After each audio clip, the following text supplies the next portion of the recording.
கரூரில் கூட்ட நெரிசலில் தன்னோட குடும்ப உறுப்பினர்கள் எல்லாம் இழந்த குடும்பத்துக்கு வந்து சிஎம் விஜய் வந்து நான் அரசு வேலை தரேன் அப்படின்னு சொல்லியிருக்காங்க. ஆனால் இது தரக்கூடாது, கண்டிப்பாக அது தப்பு தான். ஏன்னா உங்களோட கட்சி கூட்டத்துக்கு வந்து மக்கள் வந்து இறந்துட்டாங்க அப்படின்னா ஒன்று நீங்கள் வந்து அவங்க குழந்தைங்களுக்கு கல்வி உதவித்தொகை ஏதாவது கொடுங்க, ஸ்காலர்ஷிப் கொடுங்க, இல்லைனா அவங்க குடும்பத்தை முன்னேற்றுறதுக்காக ஏதாவது ஒரு சுய தொழில் செய்கிறதுக்கு ஏதாவது அமௌண்ட் கொடுங்க. இந்த மாதிரி கொடுக்கணுமே தவிர அரசு வேலை கண்டிப்பாக கொடுக்கவே கூடாது. கரெக்டாக அப்படி தானே?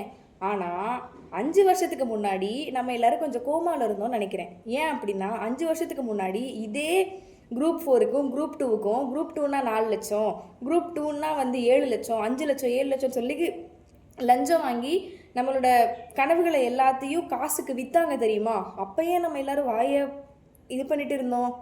தப்பு தானே? அப்பயும் நம்ம கொஷின் பண்ணியிருக்கணும்ல. இப்போ இந்த அரசை கொஷின் கேட்குறோம் அப்படின்னா 5 வருஷத்துக்கு முன்னாடி அதையும் கொஷின் கேட்டிருக்கணுமே. ஏன்னா நான் சின்ன வயசில் இருக்கும்போது பார்த்துருக்கேன்.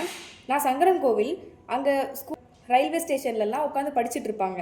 நான் குழந்தையா போகும்போது படிச்சுட்டு இருந்தாங்க, நான் இப்போ போகிறப்பே படிச்சுட்டு இருக்காங்க. அப்போது இப்போ கொதிச்சு எழுந்து தன்னோட ஐயோ தான் படித்த படிப்புக்கான வேலையை வந்து இன்னொருத்தருக்கு இனாமா கொடுக்குறாங்களே அப்படின்னு கொஷின் கேட்குறவங்க 5 வருஷத்துக்கு முன்னாடி அதை லஞ்சத்துக்கு கூறு போட்டு விற்றாங்களே, அப்பயுமே நம்ம கேட்டிருக்கணும்ல.